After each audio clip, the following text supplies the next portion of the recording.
We'd like to call the Thursday, May 4th, Forest Lake Area School Board meeting to order. Please rise for the Pledge of Allegiance.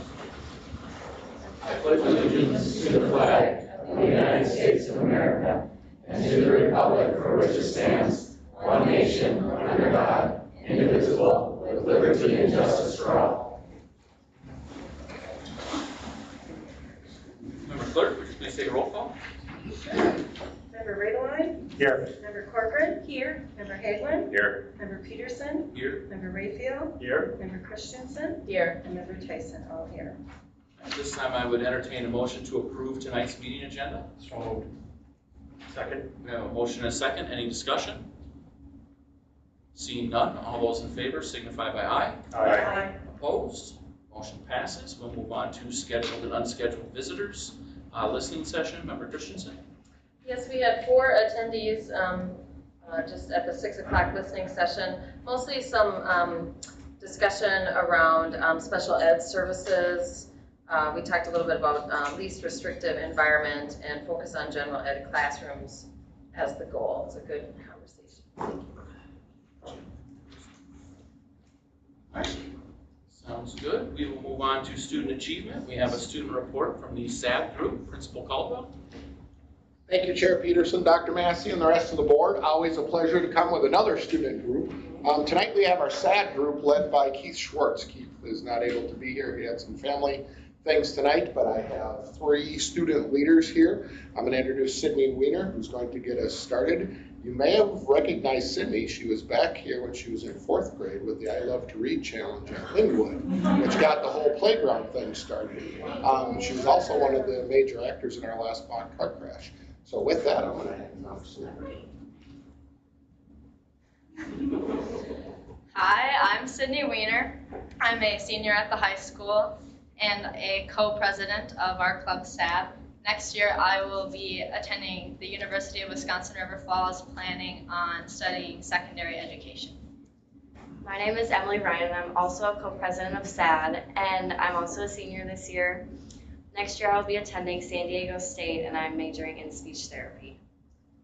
I'm Nadine Mustafa. I'm a member of SAD, and I'm also a senior at the high school. And next year, I plan to attend Winona State University, majoring in allied health biology. So SAD stands for Students Against Destructive Decisions. We're a group of about 38 juniors and seniors who gather together every other Friday morning before school and just talk about different things that we can do to keep the student body making safe choices and staying positive throughout like tough times that they might be going through in school. So we do a lot of activities during the school year to do that. So Nadine will talk about the first thing. Every year we have the incoming freshmen do an anti-vape poster, and the SAD members decide on the winning poster, and the winners get a pizza party. Another event we started, it just began this year, but we gather a group of like roughly 20 out of our 38 members, and we go to Feed My Starving Children, and we kind of just give back to the community. And so this year we, I think, boxed like 28,000 meals for people. Another thing that we do that Mr. Caldwell had mentioned was the mock car crash. So every 2 years, a group of 5 or 6 juniors and seniors get together and put on a mock car crash about usually a drunk driving incident. And what we do is we help support the students going through that because it can be difficult. And we also help create what we think can be a realistic accident. And we help pick the students, a couple juniors and a couple seniors that we think would have the most impact on the student, the juniors and seniors all together. Along with the mock car crash, we also partner with AAA during prom, and we kind of promote being safe during prom, especially with the driving. So during lunches, we hand out bracelets and have students sign an I promise, promising to make safe decisions during prom night. Another thing that we started this year, it was like brought to our attention that we're not very good at using the crosswalks. And so, we're partnering with MNDOT to make a video over the summer of the right way to use the crosswalk. And so that will be used throughout the schools next coming year. Some of the smaller things that we do is during our finals weeks, which we call mental health weeks, is we sell ice cream during our lunches and for students that like a little ice cream. And we set up the Wii every once in a while so that kids can do Just Dance and maybe play Wii Sports just to kind of take their mind off of the finals that they might be having in their other classes. We also sell candy grams during our holidays so that students can write nice quotes just for their friends, and it can be anonymous too, just to pass those out at the end of the day. With that money that we make from the ice cream and the candy grams, that all goes back to the students, where this year for the first time we did Little Debbie Day. So before school we bought, I think, around 1,000 Little Debbies, and we wrote just nice quotes on them and passed them out to the students as they entered the building in the morning. So SAD is just, it's a good club for students to meet new people, and also it's always nice to positively impact your peers, I think. SAD has impacted me in a great way. I'll say that to meet with a bunch of people that are all like passionate about the same thing is amazing, because you go there every Friday and everyone's just excited to be there. And we all just want to focus on like the things we're talking about and making the school better. And so being in SAD has really just pushed me to be more like impactful and wanting to help others. That's pretty much all we've got to say. And does anybody have any questions? Questions? Comments? Everyone? How many are in your group, and what do you do to recruit more students? There actually, because we do so many things for the school, there are a lot of kids. We actually had to create last year like an application for students to join, and it is just juniors and seniors, so the younger kids. Okay. We there was a week during school this year where clubs promoted their club, and so we sat there and we had a bunch of freshmen and sophomores come up and just ask, and we just told them about it. And we have 38 members right now of juniors and seniors. It is mostly girls right now. We're trying to get more boys. I think we have 3 boys, but they still do their share. Member Tyson? Well, I'm just so impressed with you girls. I love your sweatshirts, by the way, too. Thank you. Those are, I would like one of those. And, you know, I can just tell you are so dedicated to this work, just by the way you talk and how you're sharing all these wonderful events you do. Now, new to me is the AAA collaboration. How does that include funds, or what do they provide? They supply us, so when the kids when the kids will sign the sheet that says the I Promise sheet, they get a wristband, and so I think AAA provides us with the wristbands, and they will provide us throughout the school year with like keychains that we hand out sometimes, and just a little kind of sponsored. That's great. Just Yeah. AAA provides community grants to groups like SAD and the Mock Car Crash. Okay, I was With wondering. bracelets, they provide money for the Mock Car Crash, and they really partner with schools across the entire state on positive things that affect kids and their choices. And have they partnered with us all along? And I just The didn't Mock know. Car Crash, they've sponsored the last 3 Mock Car Crashes with funds. And now, is this spring the year for the mock crash? Yes. I think so, yeah. Next So, year. well, yeah. Next Oh, yeah, school not year, this they'll spring. be Next together. school. I think it's in the Okay. fall too, right? So we, I think, will probably start coming up with ideas and coming up with students that we think would be good for it, and then ask them, and throughout the summer they'll come up with something for next year. Thank you for all your hard work and all your planning. Appreciate it.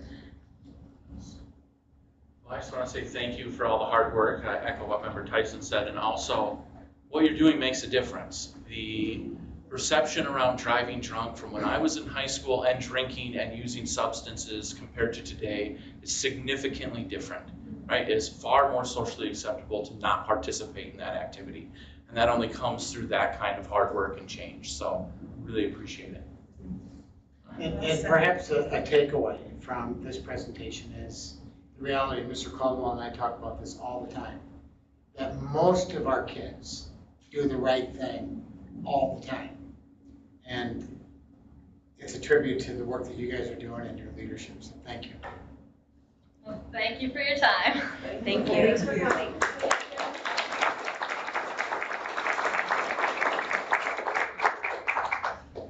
We will move on to Scandia Elementary presentation, Principal Hall. Well, you're going to notice a little bit of a theme. You would think it's planned, but it's not, because we're here to talk about our DARE program. As we came in, so we are fortunate enough to have the executive director of DARE here, our DARE SRO here as well. But she brought in a lovely shirt. This is probably what we all remember DARE looking like, sounding like, feeling like. I bet many of us went through DARE programming. And DARE has changed. It is so much more than DARE used to be, and we're excited to share that with you.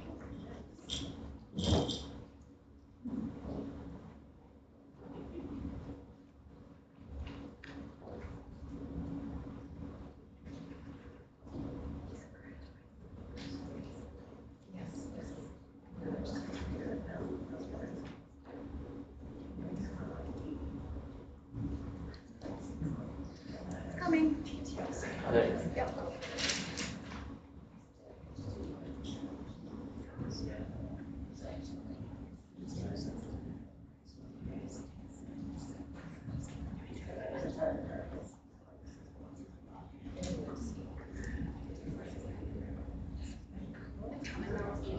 Yeah, it's coming. It just takes a little bit to warm up. Thanks, Joy.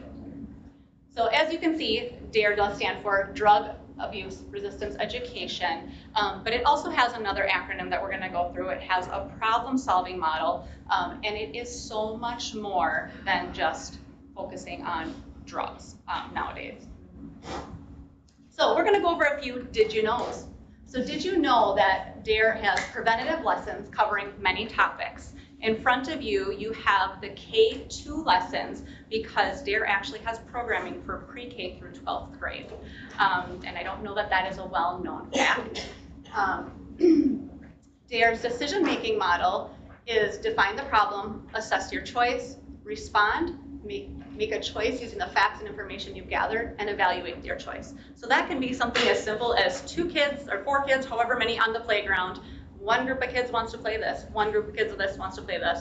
A kid in the middle doesn't know what to do. They can use this model to help them make a decision. It can go into more of a situation when you're talking about peer pressure as you get older and you have kids that might be peer pressuring you for some of the things that our previous presenters may have focused on.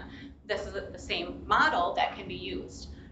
DARE officers go through about 80 hours of specialized training, and at the end, to culminate their training, they go out into schools to do a lesson and are observed in that lesson. This year, we hosted 7 officers who were certified through Scandia Elementary School.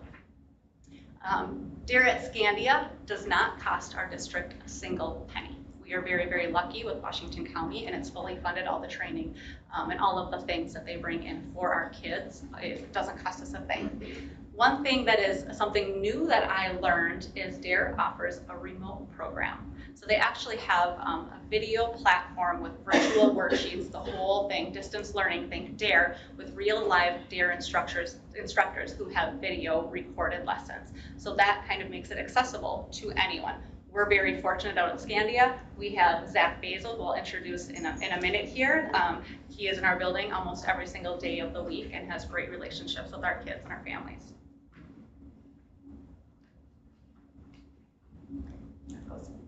So DARE was founded in 1983, which is back to the old, like we had talked about, and it was founded by the Los Angeles Police Department. There are more than 1,500 officers, and it is in all 50 states and in many countries as well.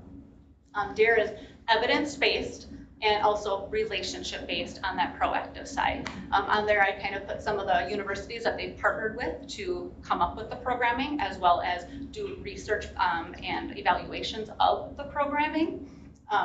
The great thing about our younger students is it gives them that positive interaction with our DARE resource officer right away. So if they ever encounter an officer later in their life, they have that prior knowledge, that prior experience that we've provided them with. Let me introduce a few fun people who are here today. So we have Zach Basil. Zach is our DARE officer as well as our SRO there. Zach is very unique because he is also a Scandia graduate who went through DARE training with Chris Majeski as his DARE officer, who he now works with. So coming back full circle. And then we are extremely fortunate to have Kathy Ackerson. She is the executive director of DARE, and she is joining us here tonight as well. Along with them, we have 3 Scandia staff, with the 4th one with us as a parent as well in the back here. So you'll hear testimonies from all of them. We have Emily Stegmeyer, 6th grade teacher, Lindsay Baglio, 2nd grade teacher, and AJ Hansen, 6th grade teacher. So you'll hear from them what they see in their spaces, how it's going for kids, what they're hearing. But before we get to that, I want to point out some of the things that I personally really liked in going through these early learning lesson plans. This was brand new to me. Zach had communicated with me maybe towards the end, but this time last year about these options. So we started having those conversations as a building about these opportunities for our younger students, because before that it was only in 6th grade at Scandia. So we had that time to look at these lessons and then now implement this in the first year. So I'm going to draw your attention to the first lesson. The great thing about all of these posters is on the bottom, on the first part, it gives you what is the point of the whole lesson. So the first one is, who can you call in an emergency? And these are all on much, much larger storyboards, and the lesson that you see is exactly the lesson that the DARE officers go through with the kids. I love how these are laid out. They're very well thought through. They start with a concept, objectives, key terms. Throughout the lesson, there is practice time. So in this one, you'll notice at the bottom of step 3, this one goes through emergency situations. And they have to give a thumbs up or thumbs down based on a situation on if it is an emergency or not an emergency. It also goes through looking at the poster and looking at some reasons why these kids might be calling because there is an emergency, as well as who you should call, going with a trusted adult as your first choice, 911 if you can't get a hold of anybody else. And then it goes through the practice of what a call might look like if a student is ready to try that. They have that opportunity there. And then in closing, they go over the learning targets again, and then there's a family page that can go home as well. So as you can see, they're very well laid out, very detailed. And you can go through while you're listening to my friends here and check out what the 8 lessons are. At the end, you'll hear some student testimonies of some really cute little 2nd graders. And there is one 2nd grader who brings up 3 of these lessons. I'm going to challenge you to see if you can figure out which 3 he's talking about. With that, Zach, why don't you come on up? Dr. Massey, board members, thank you for having us here to represent DARE in Minnesota. A few things that I also want to hit on is that there is curriculum that this does cover, and so it's not something that's extra on the teachers. It's actually hitting coursework objectives that's required, and so it's kind of a fun, unique opportunity for kids to hear from someone else some very important curriculum coursework. The other thing is that I think a lot of people that I talk to in the community, when I say that I'm the DARE officer in our school, is that they're like, oh, DARE's still a thing, and it's actually, DARE's growing at one of the fastest rates that DARE has grown at recently, and the program is not just drugs and alcohol. In the 6th grade lessons that we talk about, it's peer pressure, it's how to work through stressful situations, it's communicating confidently. We actually only have 1 lesson out of the 10 that is related to drugs and alcohol, so it's we do the math, 10% of it. It's a very small part, and so we talk about the bad choices of drugs and alcohol, and then we go through, if you're encountered with this, how do we work through that and make better decision making. And it was great to hear the SAD presentation right before this and seeing how much overlap comes with that destructive decision making, and I can see that through the DARE program at an elementary school level and how that can help benefit even SAD as if we get into that high school years. And so one of the student testimonies that I guess I heard this week is I was working with a student issue at the school. The student made some poor choices, and a couple of things when I sat down with them, he just started spitting off some of the key terms we talked about. I fell into the peer pressure, Zach. I couldn't deal with that stress that was going through it. And so he was in what he would, you know, as much as a sixth grader could do, was in a traumatic experience, you know, talking with the principal about some behaviors that were downright unacceptable. And he was pulling from DARE to just figure out where he went wrong and how he could have went back on his decision to make a better choice. And so we had this conversation that, you know, look, it's working in our students, you know, that we see it every year, that the things, they stick with them. It's levels of learning that they understand, but it's not something that is taught beyond the DARE program. Second Steps in the school, and it works kind of side by side with the Second Step, but this program really dives deep into how do we make those decisions and how do we work through those stressful times that are going to affect us. I talk to the sixth graders about that all the time, that none of us are immune to it. We're all going to go through these experiences. You're all going to be tempted with poor decision making, so let's figure out how to work our way through those instead of just avoiding them altogether. So that's kind of what I've got for now. I can answer some questions for you guys at any point. Kathy, do you want to talk a I'll little just bit? say a couple things. DARE in Minnesota is set up just a little bit different than other states. And in fact, up until pre-COVID, we were running about 60,000 students through in the state of Minnesota. Washington County has stayed active as long, I've been here 26 years, they've been here longer than that. The sheriff in Washington County is a former DARE officer, and several people on staff are DARE officers. He believes in community policing, and that's how DARE is really set up in Minnesota. We believe that parents, educators, and law enforcement come together in a triangle, and that's what DARE is all about. We're community policing. I'm not a cop. I'm a clinical social worker. I work with cops, who are the vehicles that go out. We train them in a whole different setting than anything they've ever been through before. I think Zach would tell you. The 80 hours is intense. They have to be on site. Washington County has been hosting for me the last 2 trainings, helped me train 51 new officers in the last year. And in that training, they have to be educated on how to work with kids, work with the educators. We bring in educators to teach them how to do it. They have to learn how to do presentations. And at the end, they go into the schools, as they did in Scandia and Hugo, and they get a chance to work with the kids. It's a very emotional thing for them to go through and learn that way. And they're energized, they're excited, they can't wait to get out. And most of the officers, and Zach can account to this, say, I've never been through anything like this in law enforcement. They're not supposed to be trained to be in their warrior mode or anything like that. This is about working with children. And the reason I believe in it as a clinical social worker is that I think that that relationship with law enforcement is key. And I love the pre-K through 12th grade if we can, because the kids then establish a long-time relationship with law enforcement. It's a friendship, and when you see the kids, and I'm sure that's what they're going to talk about here in a minute, when you see the friendships that are formed with law enforcement, the kids then start talking to the officers. And it becomes a different relationship. And in the studies where they're always saying DARE doesn't work, or all the stuff they come up with online, and I can give you a million studies if you want to see what they really say, but they don't always give you the studies that say it doesn't just change the children, it changes the officers, because they're in the classrooms and they learn about the children they serve. So they get to be friends with the families and the kids, and that way when incidents are happening, they can work together, and that's what we want to have for prevention, for the safety of our kids. So I certainly will be here to answer all those questions if somebody has some question. Zach is one of our poster children coming back to Scandia. I got to go to that graduation last year when he went there, sat and cried.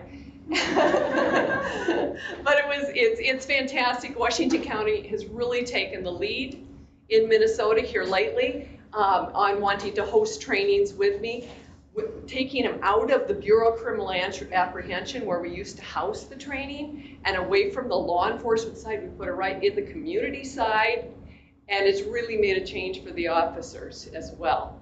besides touching the schools and the businesses. I work under a board of directors of community leaders. Cub Foods is one of them on the board. They brought in enough donuts to feed them forever during the training and what have you. Took good care of them. But it's bringing communities and law enforcement together.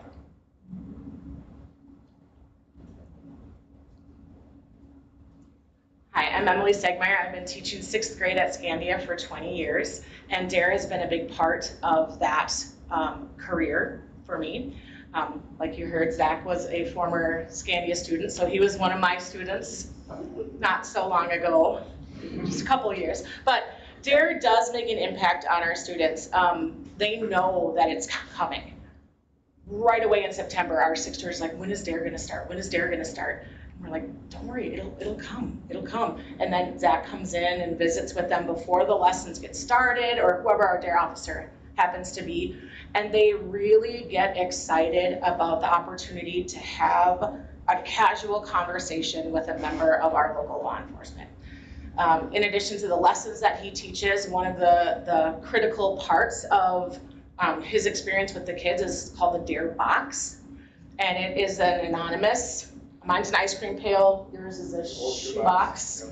And kids can drop a note in that box anytime during the day, before Zach gets there, after he's gone for the day, whenever they think about it. And then Zach filters through those questions and addresses them anonymously with the class. We've had a lot of big ideas in that DARE box. And we also give the students an opportunity to not be anonymous. If they have something going on that they're scared about or worried about, they can put their name on there, and then Zach and I, or Zach and the principal, or Zach and the teacher, whomever's involved, will have a conversation with that student as well. So it's a way for them to inquire about hard things in a safe way. And that's been really, really powerful. We've helped a lot of students work through some challenging things through using that DARE box. And I was a part of some training this last summer. A national trainer came up from Texas, and I coordinated with the summer school program, and we trained a lot of officers from our 4th grade summer school classrooms all the way up to our 8th grade summer school classrooms.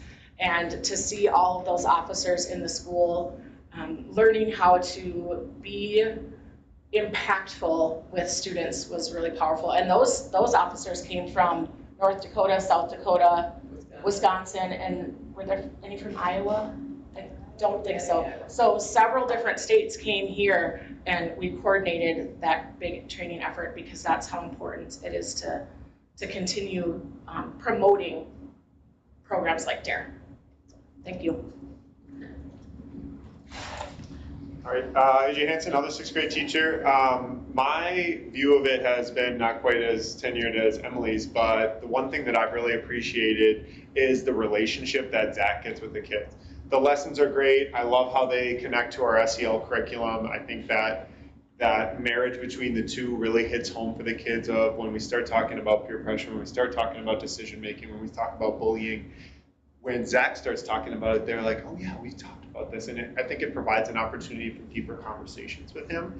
But I think the most magical thing about DARE is if you showed up on the first day when Zach is talking to the kids and all the questions that they ask him and kind of how they react to him, versus when he comes to our 6th grade graduation at the end of the year and how emotional the kids are when they read their DARE essay. We ask them to write an essay in which Zach reviews them all. We choose 2 as like winners, and those students read those essays at the DARE graduation.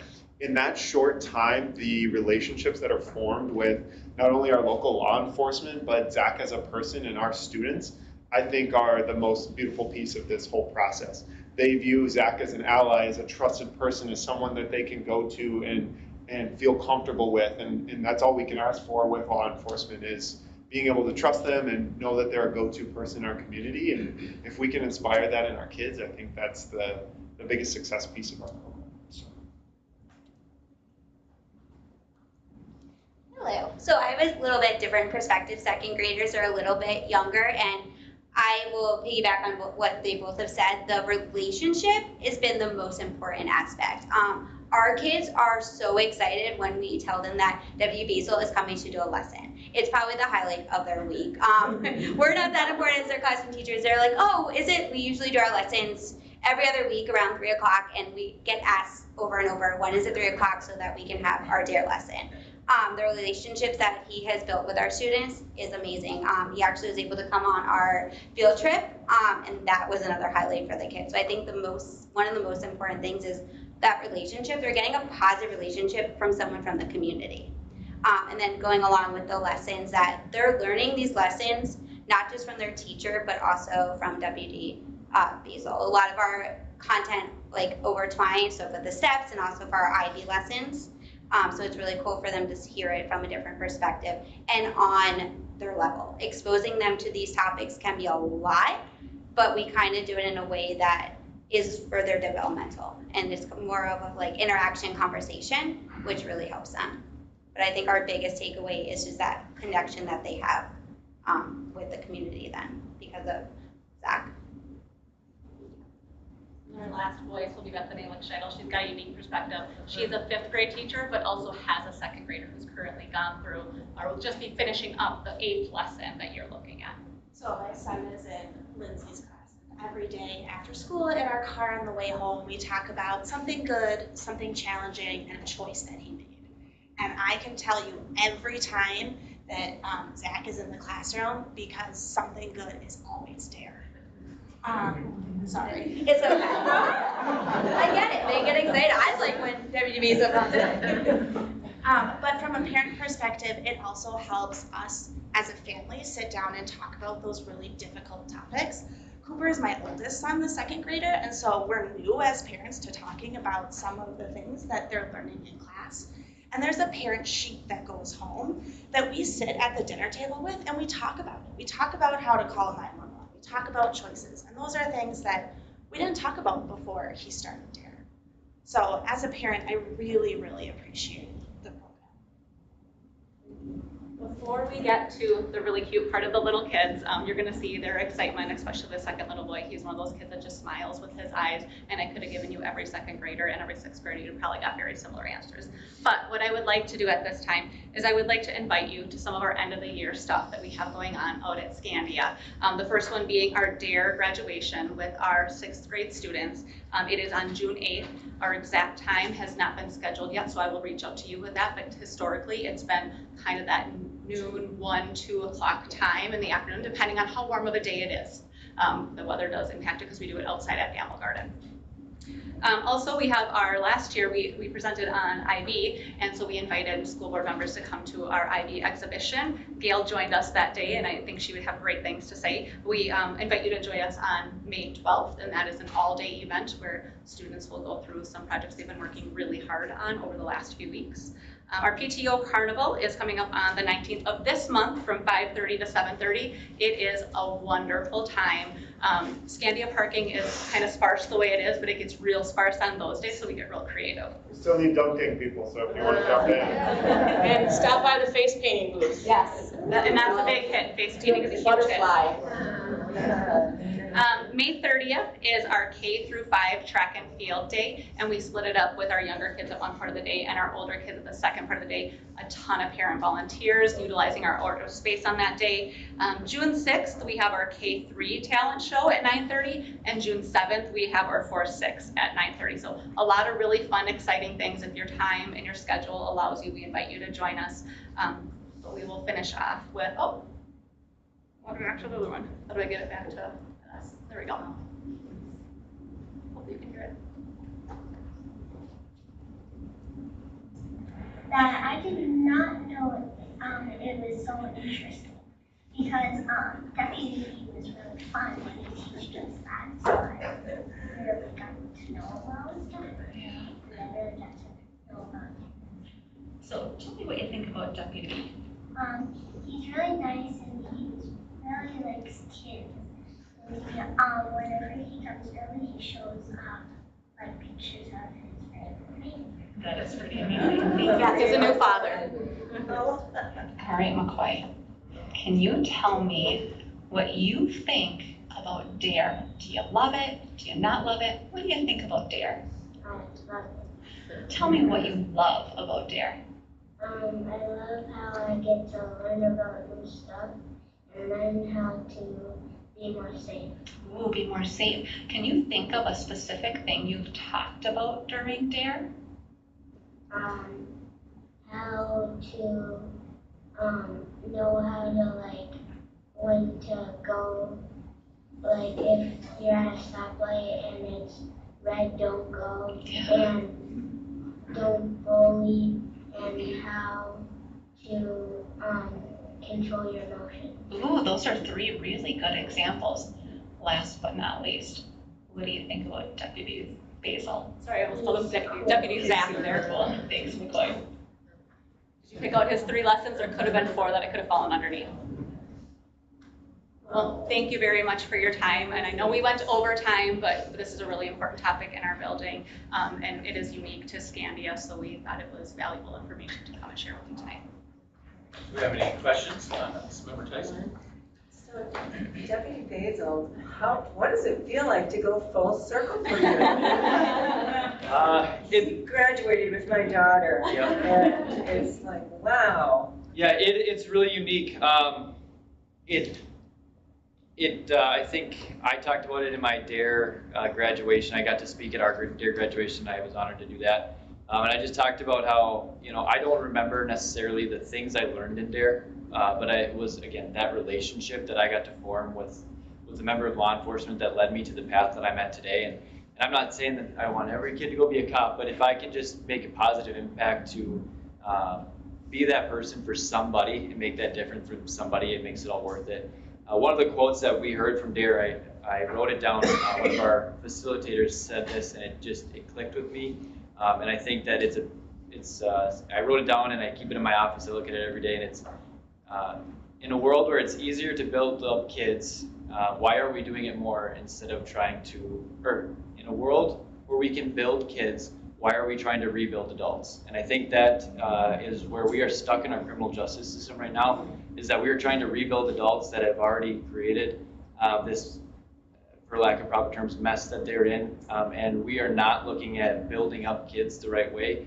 And if we invested money, and not even money, but just time and energy into building kids the right way, we could see generational change in how the future goes with law enforcement. So if that's a quote to stick with you guys, I think that's something that I think about every day, is building up kids instead of rebuilding adults. So.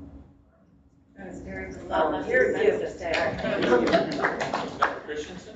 Well, I would just like to say all 4 of our kids went through Scandia, and they all went to DARE, and I've also, so I've known there's been a lot of DARE officers there, and the kids do love to see the DARE officers, and they're excited to see them, but they're not like, oh, you're there so much, they're just really used to seeing you, and I know that sometimes you come and have lunch with them or play on the playground, and it is all about that relation building. That's really nice. And also, it is important to note that Scandia is the only elementary school in the district with DARE.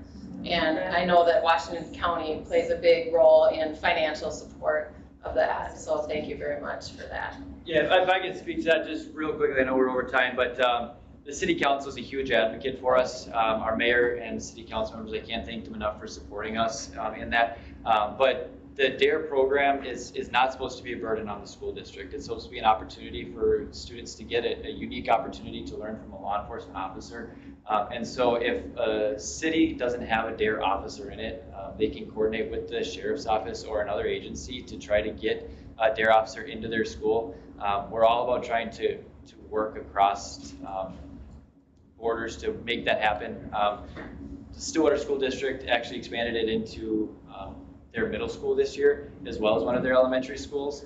And so it's growing in our county, and it's through relationships and partners that the sheriff's office is building to bridge those gaps where they may not have a DARE officer.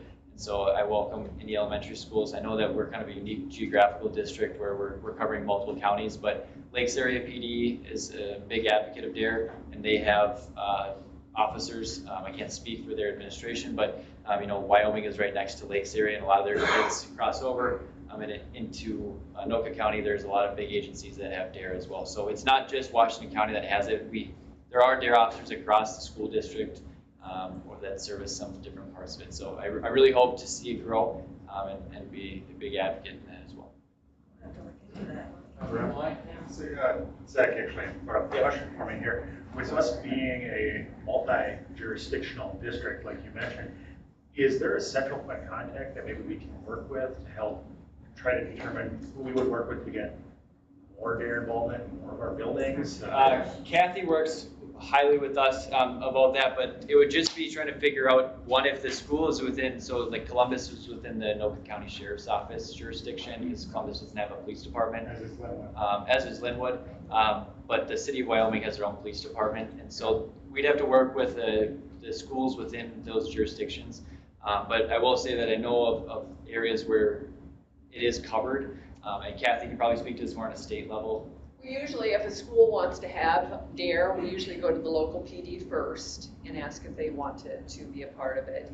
If they can't, we have officer shortages going on a lot, so that's a big problem. If they cannot do it, then we ask the county to come in, and if Anoka County can't, we're talking Anoka, if they can't do it, then they can talk to a surrounding area to come in the same way. What we like to do is try to get as local as we can, because the issues we have are customized for you. And so Zach knows what's happening in your community, and he's only going to bring in those things and drop them in the decision-making model that are in your area. You wouldn't have the gang stuff that we have in the metro, closer into the metro. Why bring that out here? But touch on, if vaping's an issue, we'd put that in there and get that instead. So if you wanted to contact myself or the sheriff and talk to him about it, we can try to get something going for those other areas. I can certainly help you go to the police departments and sheriff's offices to see if anybody else can pick it up too. And agencies are adding DARE officers, and that's one of the big things is why Washington County is hosting a lot of them, is we're trying to recruit more local law enforcement agencies to get DARE officers in their jurisdictions as well. And we are training again in October and next April, so we have 2 classes, so we're lining up, and they've been filling on us fast. Like I said, we did 51, and we opened up last year. 51 spots were filled right away, and so we'll have at least 21 in this next class, which will be in Maple Grove, and then we're coming back in a year from next April back to Washington County. And the cops will all be here in this area again for the summer conference, which will be at Washington County. Our officers will go there for autism training for 4 hours. Well, thank you all for your efforts. It's a massive undertaking. I don't know that I've ever spoke to anybody who has a negative experience with DARE. Everybody always speaks fondly of it, and I hear a lot that, I wish the school still had that. So I'm excited to hear that we have that here in our district, and we'd love to know more about how we can bring it to our other elementary schools as well. Well, I just want to add and thank everyone as well for being here tonight and sharing all this great information. I mean, it's just a perfect companion to what goes on in the junior high and high school. We have the SROs that are great relationship builders in our district. So it's just would be seamless if we all had DARE. So I'm hoping we can look into expanding it. And I want to thank you all. My kids all went through DARE in Wyoming. We have a great relationship with Wyoming PD, and I actually think as a district we do a great job partnering with various law enforcement agencies. So I want to thank Washington County, because I know they are a great partner of ours, as well as FLPD and Wyoming PD. And every area we have a great relationship with law enforcement. And I want to thank all of you staff members for your work in this, because it's another piece, right? We understand that, so I appreciate that. And I did want to thank you, Principal Hull, for your time at Forest Lake. And I wanted to thank you and congratulate you on your position in teaching and learning at Faribault, and wish you the best of luck. Thank you. It's been an honor and a privilege to serve the community in Scandia. I'm going to cry if I just don't stop talking. It's a hard decision. It's an exciting decision, but it's hard at the same time because I care about the kids. So thank you for the opportunity. Yeah, thank you very much. Congratulations again.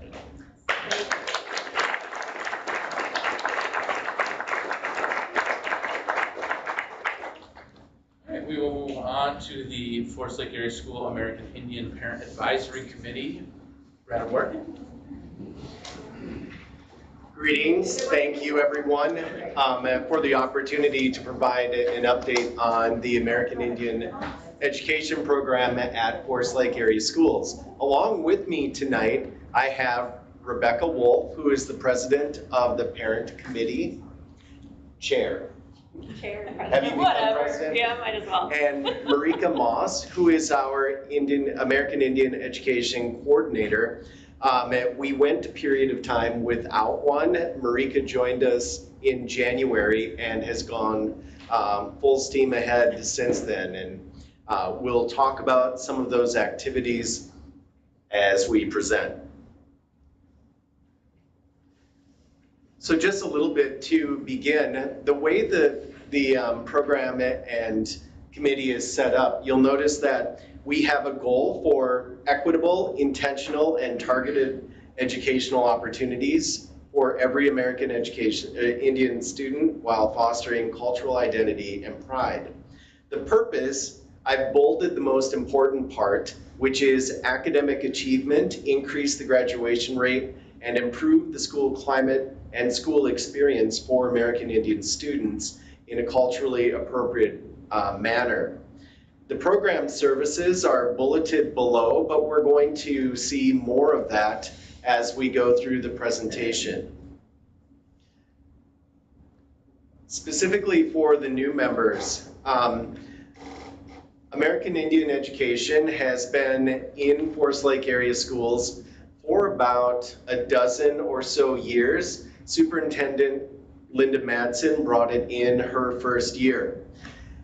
We have two sources of goals and guidelines and funding that support the program. The first and longest standing is the federal government, and this is to comply with the tribal and national sovereignty that you have and the special agreement that is enshrined in treaties with the US government. And the other piece is to, within the federal program, is a general commitment to American Indian tribes to improve social, educational, and economic conditions. You see the grant total that comes from the federal government. This is through Title VI. So all of the different title programs that you hear, they fall under the Elementary and Secondary Education Act, Title VI being one of them. And the grant is according to those families who've turned in Title VI forms. That's a little bit more complicated because it requires tribal affiliation and the tribe to sign off on that affiliation for the members. The state program is a little bit newer, and this was legislated about 7 years ago and passed into law. In this one, this just requires that families self-identify as American Indian in their census form, their registration form, and we are allocated money according to a formula. And you can see that the state is a little over twice as much. Those funds are, you can see they're derived from what shows up then in our census. And you can see that roughly a little over 2% of our students identify as Native American. We have a smaller number that the federal government recognizes, and again, that's because of the complexities of identification. This is a long-standing problem for the American Indian community and is not something that's going to go away soon.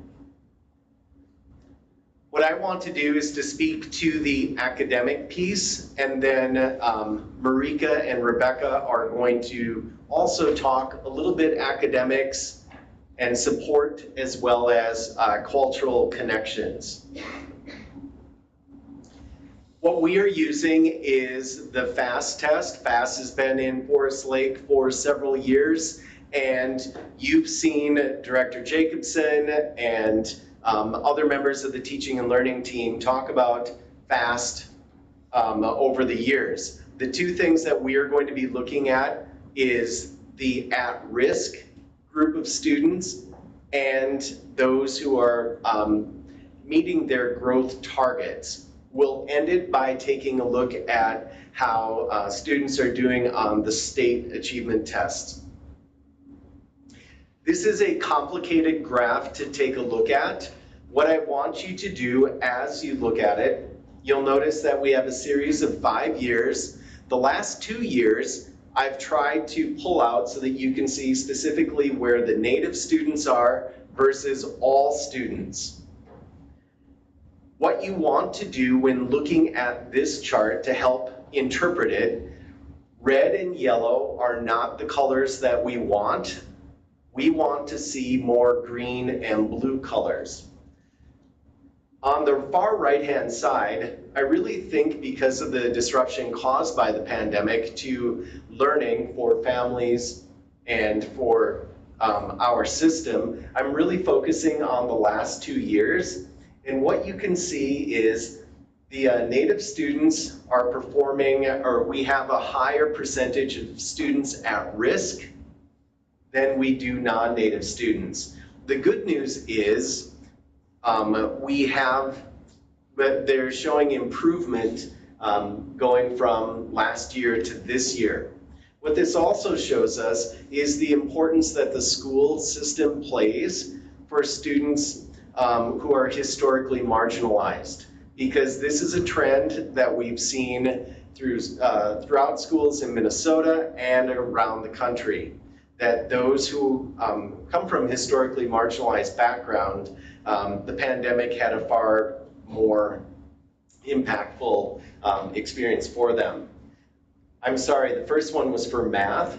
The second one is for reading. You can see a similar trend. You see that we have a lot of cause for alarm that slowly is getting better. Also notice that when taking all students, we still had a disruption and change in the risk number.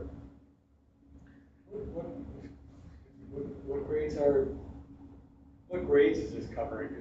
FAST is K through 8, and they take it 3 times a year, although I think only 2 at the middle school. Thank you.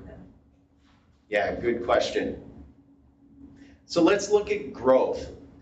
When you look at the entire series, you can see that it's been a little bit inconsistent, and at times our native students have outgrown all students.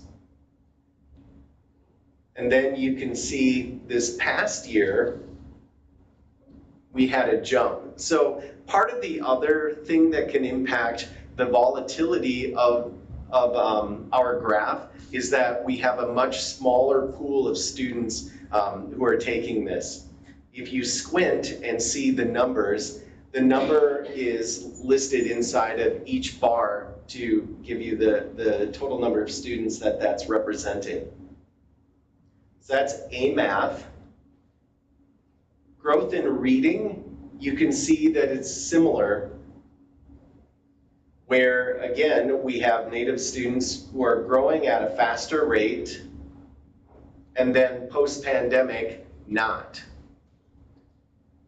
We caught up a little bit, or we had better growth this past year, but we still have a ways to go. Let's go into MCA. And a reminder for MCA, this is a broader swath who are taking it for the math test. So this is going to be grades 3 up through junior year.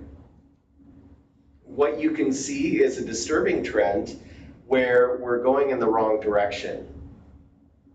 And again, this is something that's been experienced statewide. Reading scores also show a trend in the wrong direction. We're hopeful that with the adoption of the new reading program, as well as some of the steps that the American Indian Parent Committee have sponsored and helped us with, that this is going to soon get better. One of the things that's listed here, only about 60% of the students were tested in math and 80% in reading. So that's not a full look at the district. And with that, I'm going to pass it over to Marika and Rebecca.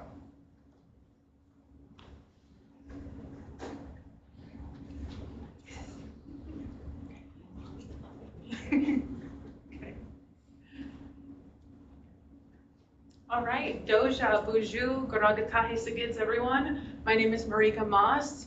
My traditional name is Woman in the Water. I'm an enrolled member of the Mandan, Hidatsa, and Arikara Nation. Famously, nobody knows where that is. I made the joke earlier that if you've seen The Revenant and you've seen Leonardo DiCaprio being attacked by a bear for 3 hours and 40 minutes, that is my nation. That is Arikara. It's the only contemporary reference that I've got for you. Just a little bit of background about me. I have degrees in Native American Indigenous Studies, and I coupled that on with a law degree from the University of Oklahoma. Sorry if you're from Texas. And yeah, I'm the coordinator for American Indian Ed, proudly over here at Forest Lake. Rebecca, do you want to introduce yourself? Sure, my name is Rebecca Schaefer-Wolf. I have a junior in the district and an 8th grader at a charter school. I got involved in this program when my 8th grader was in kindergarten. And we've 9 years now I've been doing this, the last 5 as the chairperson. It was supposed to be an interim thing, but here we are. I'm descended from a boarding school child. My great-grandmother was taken from her family, and I did not grow up with all of our traditions. So I'm trying to recapture them, relearn them, and teach my children because it has been taken from us. And it's kind of sad. So we're all learning together, and it's been really impactful. And I've very much enjoyed my time with our group, and I think it's getting better. It's growing every year. We're getting more participation. We're getting more kids. They're more excited. It's like we're rebuilding. We had a fantastic program. We lost our coordinator. We lost our teacher, and then the pandemic happened, and everything kind of went. And now we're rebuilding again. We've got Marika, which has been wonderful. Brad's been doing a fantastic job keeping us all in line. And we're really excited with where we're heading over the next couple of years. It's all good. This is our new land acknowledgement for Forest Lake that we came up with, myself and the parent group, and I'm just gonna read it now. So we acknowledge that Forest Lake Area Schools, District 831 occupies or operates on the traditional ancestral territories of the Ojibwe and the Wapakute Band of the Dakota Nation. We collectively stand as visitors and relatives on these homelands. We honor the indigenous peoples who have stewarded the land through the generations and their ongoing contributions to this territory from time immemorial, seated in the treaties of 1825 and 1837. We acknowledge the historical and ongoing injustices that have been committed against these nations, and we wish to interrupt this legacy, beginning with truth-telling and action and ending with reconciliation. We continually support and advocate for the Native nations in this territory and affirm their tribal sovereignty. And we look forward to fostering a greater understanding of and stronger ties with the Dakota and Ojibwe people on the land that we currently call Forest Lake, Minnesota.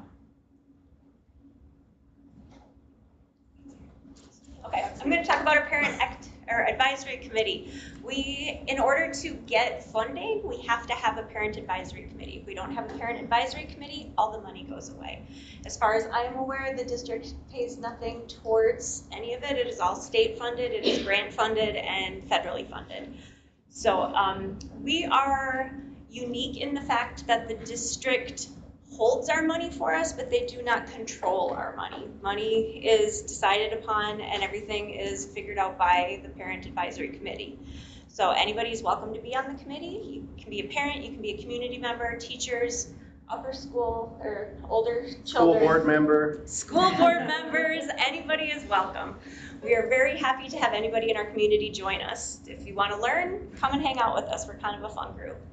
We meet on the second Tuesday of every month. We've been going back and forth between in-person and Zoom meetings. We know families are very busy, and we try to kind of get through it as quick as we can. What else do we see? We host our cultural events. We do family fun nights, so that's more of everybody in the family can come. We do different things. We are doing our honoring ceremony next week.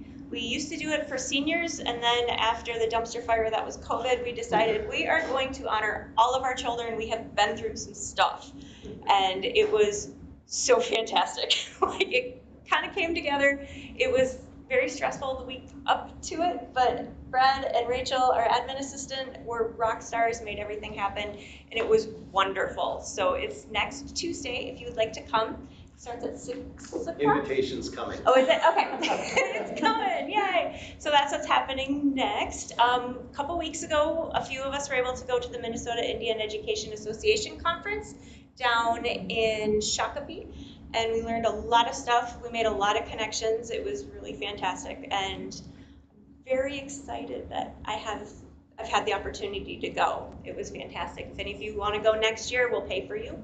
It's a really great day. They feed you really well. There's a lot of learning things. It's super fun. These are pictures of some of our parent advisory committee family nights. We've done 3 this year. Our first one, we did games and we made dream catchers. The second one, we had our friend Michael Laughing Fox Charette. He is he Ridley? I'm not sure what he is. Yeah, he lives up by Bayfield, and he does storytelling and flute playing. And so we like to have him come every year. He's my favorite. I love talking to him. He's wonderful with the children. That's a picture of him on the bottom. And then last week we had Star Lab. I was so excited. Skipped over water protectors. Oh, water protectors. We did a water protectors one. We had a book. It's called We Are Water Protectors. It's got the most beautiful illustrations you've ever seen. Every family who RSVP'd came, got the book, we read it, and then we did a little experiment. Everybody got a tub full of water, and then we polluted it, and then we tried to clean it. And we realized it's a lot easier to keep it clean to begin with than to try to remove the pollution after the fact. And then last week we did Star Lab, and on our family fun nights we have a meal together. We try to bring in food from culturally sensitive places. We usually get it from the Gatherings Cafe and Powwow Grounds. Last week we had Jimmy John's because it was kind of short on time because Star Lab takes a long time. We had to do 2 groups, and that was super fun. We did a teacher book club this year that we funded, and Marika presented at. It was fantastic. We ended up not getting a ton of time to actually talk about the books because we just talked about other stuff and things that affect their students. And so we're very happy to fund the books for that. Everybody got to keep what they bought and take it home. Along with that, Marika has been supporting some of the instructional review work that's been happening through teaching and learning. The state now, for about 10 years, has required in state academic standards contributions of Native tribes, and you've been helping with that. Yeah, science standards 986, and I think I've got a teacher in here that was at one of my things. Okay, so this is program highlights from high school and middle school. So there's me with my high schoolers. Of course, why wouldn't they pose like that?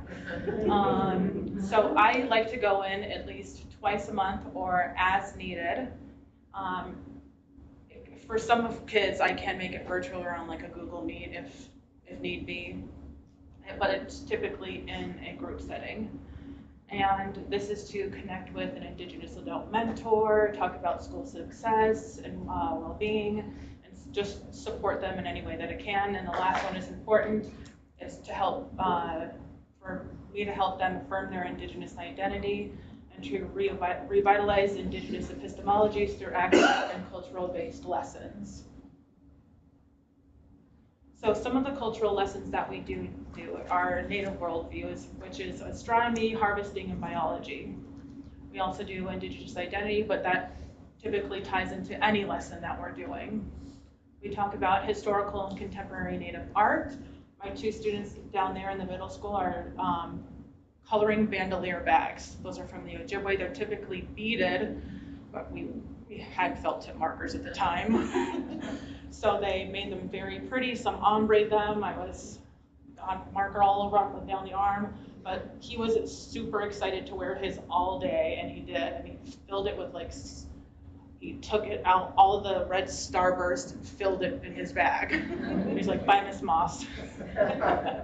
The next one is food sovereignty. We did a very micro lesson with the middle schoolers last week, which was very funny, and that's the movie Gather. We had pizza, which is not indigenous in any way, shape, or form, but we learned about things like food deserts and commodity foods and how that plays along with them.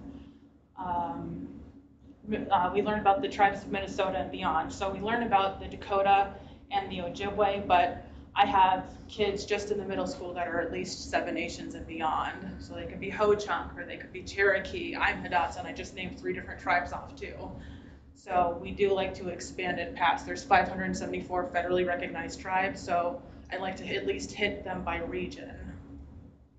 A lot of my kids do talk about boarding schools or things that are contemporary movements like MMIW. So those are some of the things that get brought up in our classes as well. College planning. I go over to the high school, and the curriculum or guidebook that I use is Native Pathways, and that is a how to eat, breathe, sleep college, and how to do it from a Native perspective, and what grants you can utilize. I personally have been a recipient of the Cobell Scholarship in the American Indian College Fund. So as someone who's been through that process, I like to mentor my kids into getting them all they can. So 3 of my seniors have gotten accepted into Morris, the U of M, and Concordia. So I just wanted to plug them. I'm really proud of them. So yeah, we're having a senior circle tomorrow. So I baited them with pizza, and we're gonna go over some college essays, clean it up a bit. So yeah, that's what we do for college planning. And these are just some growing goals. I'd really like to increase visibility of the Indian Ed program, especially across the elementary, and I'd really like to incorporate elementary in it. I think one of the parent goals was to incorporate secondary or middle school as much as possible, and I'm really happy that I get to see them as much as I have. Expanding the American Indian Parent Advisory Council. Please join us. Yes. Please come. And of course, professional development and any learning opportunities for staffing. Here you go. This is our honoring ceremony picture from last year. Last year we had 4 seniors who were able to come. We gift them star quilts, and they're beautiful and lovely, and I just college is hard. Being a grown-up is hard. If college isn't your route, and whatever you're doing, nothing is easy. And especially for some of our kids, it's just hard. And I always if you ever need a hug and you don't have someone to give you a hug, wrap yourself in your quilt and remember that we are all here for you, we support you, we love you, and we'll help where we can. So we have 7 on track this year, I believe, but we have 119 kids that are, 119, is that right? 124 kids that are in, who qualify for our program. So we're hoping we have a lot of them to come on Tuesday. We're not sure how many are coming yet, but that's our group last year. It was kind of cool. We've got a speaker coming, we've got a drum group coming. We're gonna honor our past chairperson who we lost this past year. She passed away, Lorraine, and we all miss her desperately. But we're very excited to keep growing. You want to mention our summer class too? Oh, we're doing a beading class. We're so excited. We're starting in May. It's 2 Saturdays in May, 2 Saturdays in June, 2 Saturdays in July. One of our parent committee members is very experienced in it, and she's going to teach us how to do native beading on a loom. So if you want to come and do that, please join us. We've just bought many supplies. I'm going to pick them up tomorrow, I think. An uncomfortable amount of beads. An uncomfortable amount of beads, yeah. I called them up, and they're each strand is $4, and I'm I have about $700 to spend on this. Do I really have to pick each strand, or can you just pick them for me? And he's like, no, we'll just pick them for you. So hopefully they did a good job. Thank you. Yeah, we're very excited. Yeah, a couple of things. One, I remember a while back I read a book called Forest Lake Reflections, and Elise Vogel was the author, and she talks about where the border between the two tribes were in this community and how this Sunrise community- River coming right into Yeah. Forest Lake, right on North Shore Drive there. Yeah, and it was a long time ago since I read it, so I can't vouch for it, but I remember it was very interesting to hear that We're in a very was the unique origin area. of the community, yeah. With, I mean, it's not real common that two are so close Yeah. together. Yeah. So The other thing too, is a couple other things. One is I just hope you pass on to your students how much we want to make sure they feel welcome in these schools. We're glad they're here. And then lastly, what does intervention look like? I mean, those numbers are really troubling to see that there's this group that's falling behind. What does intervention look like in that case? So something that I'm personally doing when I go in is I give them, because I bring food, it's like I do something called like a cookie ticket. And it's like, how are you doing? How are your grades? And it's like, you can be as transparent as possible. I say, I'm just going to be working with them. And it's usually like, hey, I've got an F in this, or I've got a C in this, I could be doing better in this. So I also like double, triple, or quadruple as a tutor in that case. I think the second week I was helping someone write a Great Gatsby essay.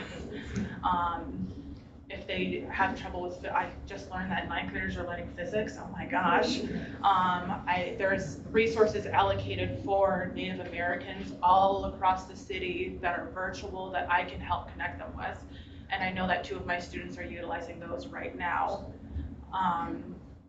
And they're slowly but surely getting better. So I can come in slowly as a small tutor to help deviate some of those cracks. As well, we're trying to, with cultural connections, increase attendance, because sometimes that can be a problem as well. Thank you. Member Tyson? Well, welcome, Marika. And I just love all your information and how you're just providing a very well-rounded program, and I love your idea of expanding it and growing it. I'd really like to see that. I have attended the family fun nights over the years. They are so much fun, and you can just see all that community building going on with everybody there, and how that's just very special to all that are involved in as a community and growing it. And Rebecca, you have been so dedicated. Thank you. You're always so enthusiastic. Thank you. Thank I you appreciate so that. What much a nice for comment. I mean, it's been a long time. It has been. It's been 9 years. This is my 9th year in the program. That's So amazing. So thank you so much, and good luck, and let us know what else we can do. come to our thing on Tuesday. It's just a big party. Like, you won't even have to do anything. Just show up. Auditorium. Great auditorium, okay. And then the flex space outside is where the food will be. So it'll be the big group of people with all the yummy smelling stuff. Yeah. I think we're doing roast turkey, sweet potatoes, wild rice bread, and one other thing, but I can't remember what it was. But so it's coming from the Gatherings Cafe if you want to Google it. Good stuff. Anyone else? Can I say one more thing? I know that, fishing, sugar, and wild rice are big industries. Have you worked at all with our agriculture department to talk about some of those things? And we've really got a great agriculture department, and might be a good fit for some of your students. I haven't, but I love that. Good idea. That's a great idea. Yeah, thank you. And there's grants out there. We've been working with the Tawahi Foundation quite a bit, and they write grants out for up to $2,500 every 3 years. You can apply for one, and they give them to schools, they give them to individuals. So we could work with Tony and get something going with that.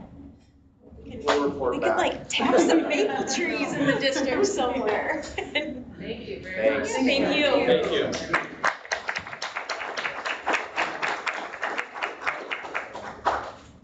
With that, we'll move on to positive happenings. Member Christensen? I have some positive happenings, thank you.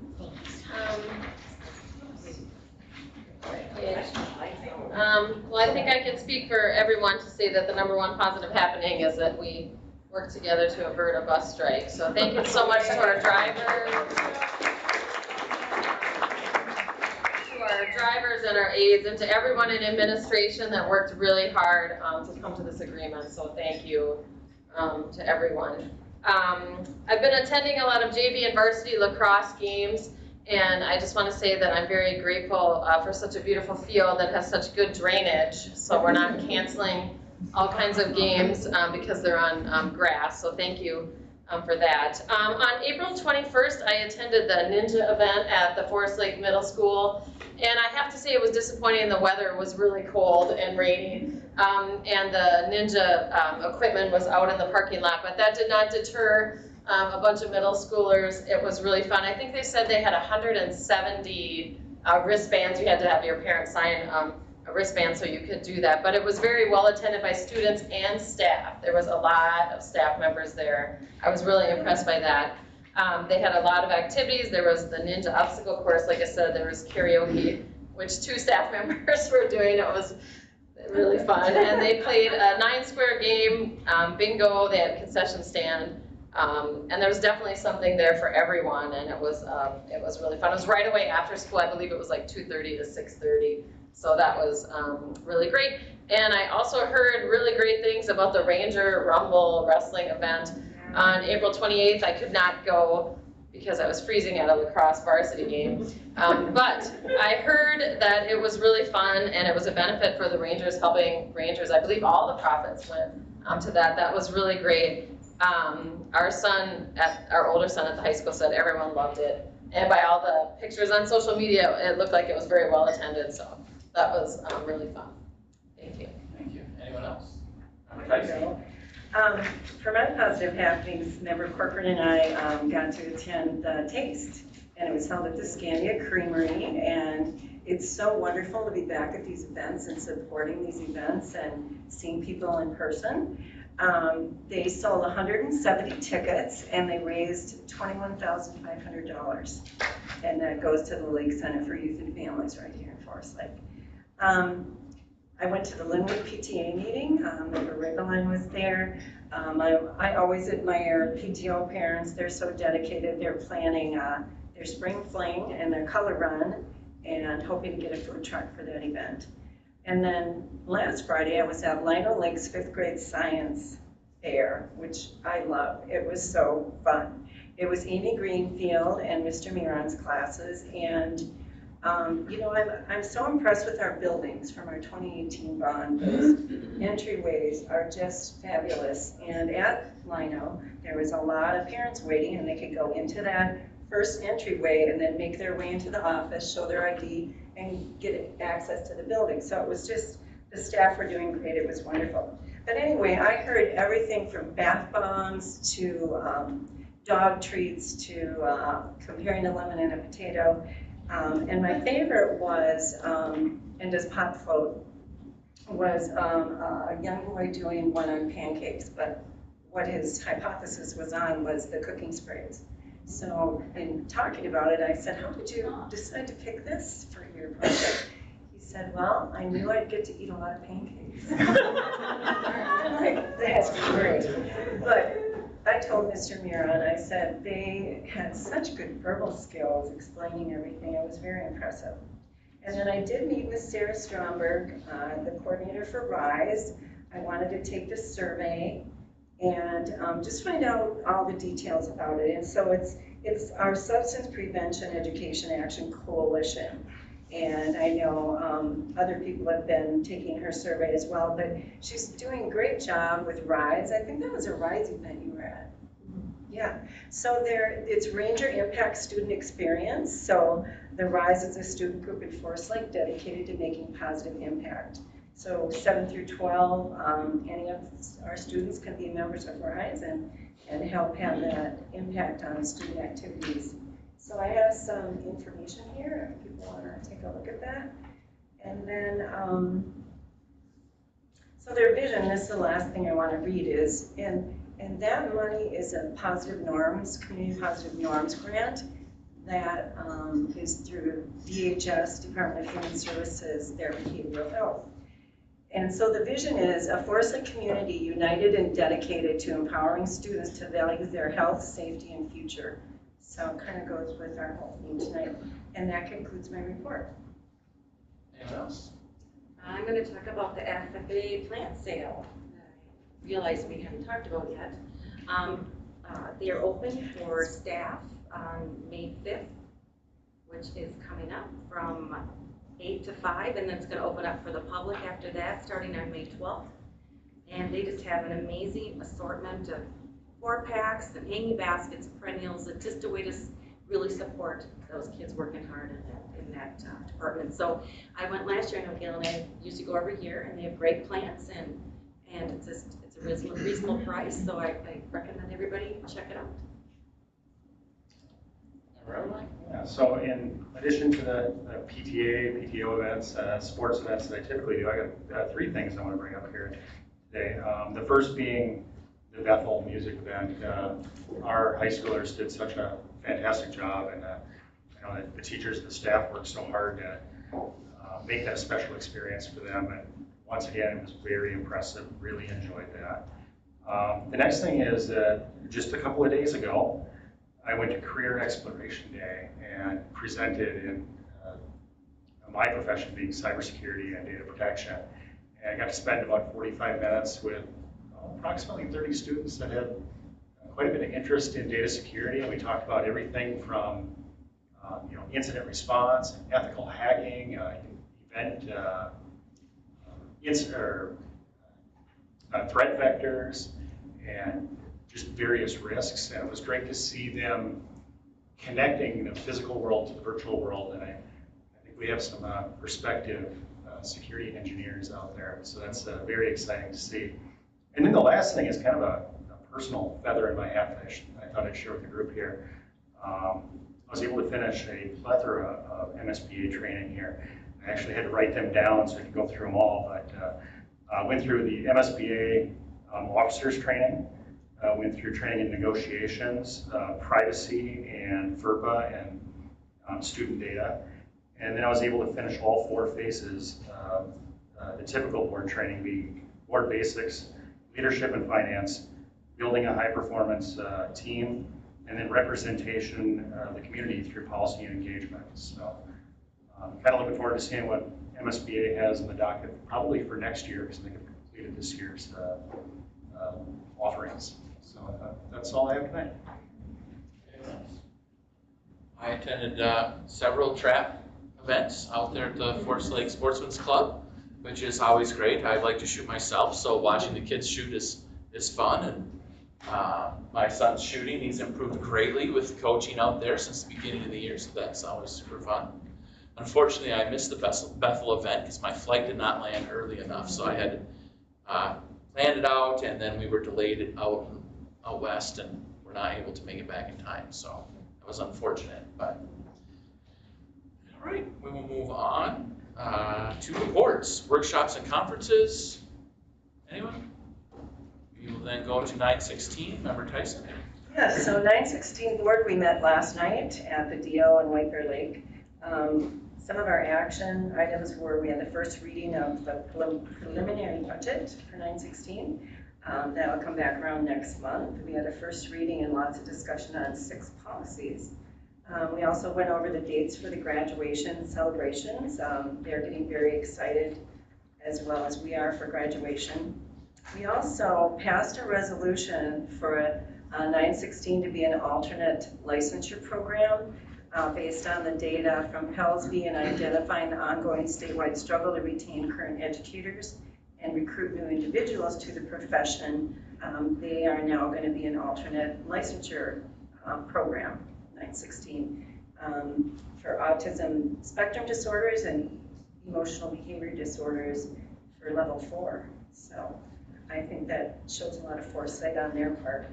The last thing we did is we approved 3 board goals, 2 of which our district already kind of has in place. But the third one is around allowing board members to now be involved in their strategic planning.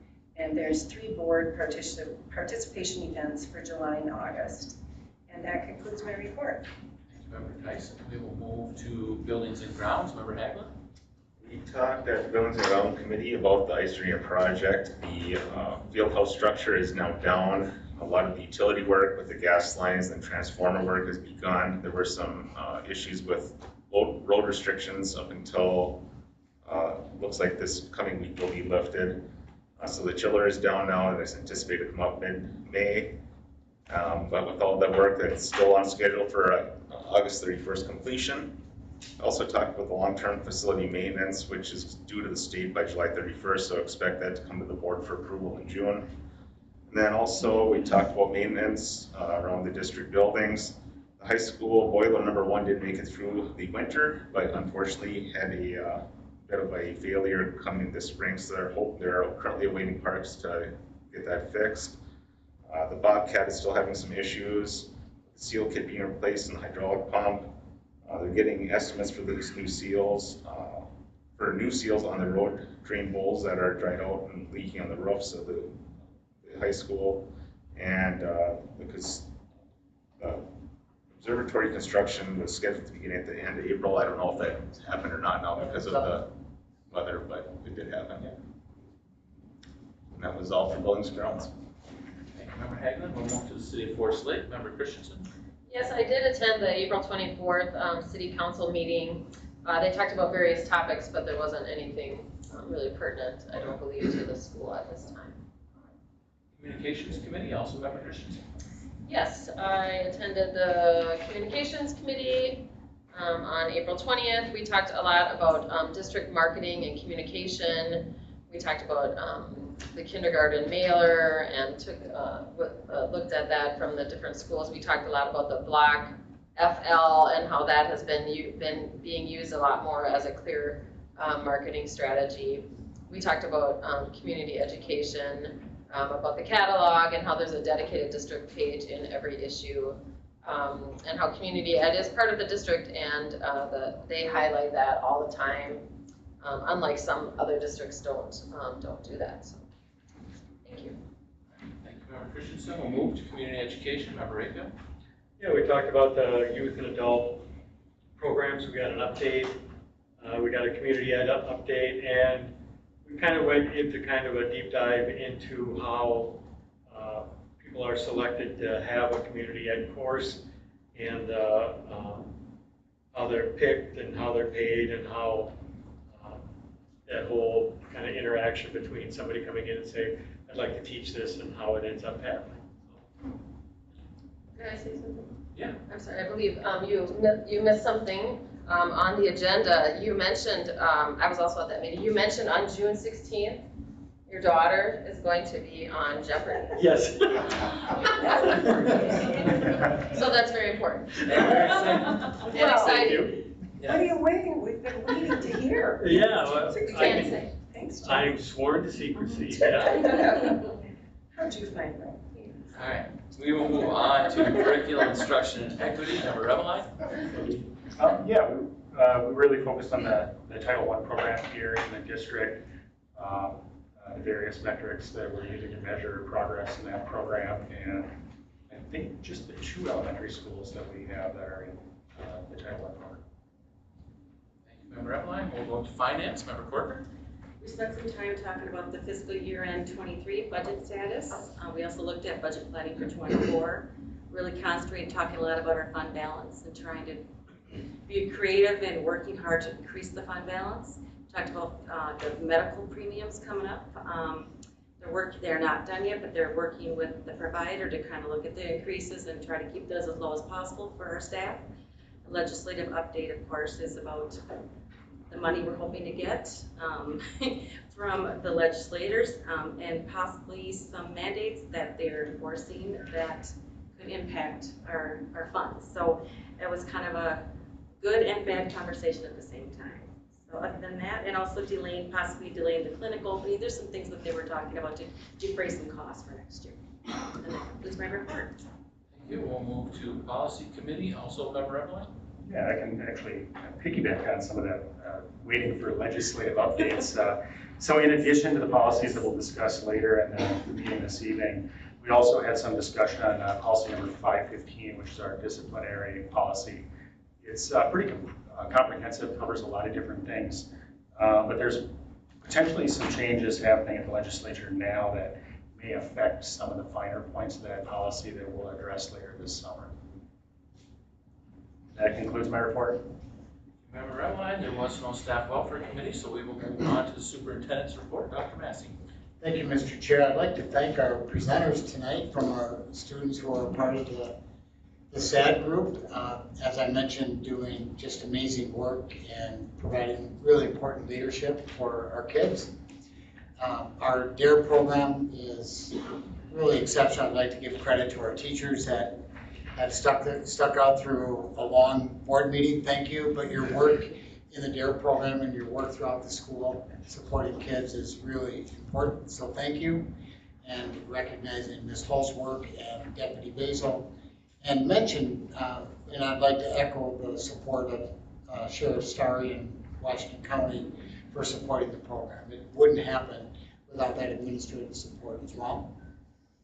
Our American Indian Parent Advisory Council provides such a critical service and resource for our students, creating kind of that club experience, a place to belong, in addition to the classrooms and all their other activities, is really instrumental work. So thanks to Brad Warren and his leadership there, and the staff that we met tonight, Marika and Rebecca, really critical people for us. So thank you for that. Member Rabeline mentioned the career fair at the high school on Wednesday.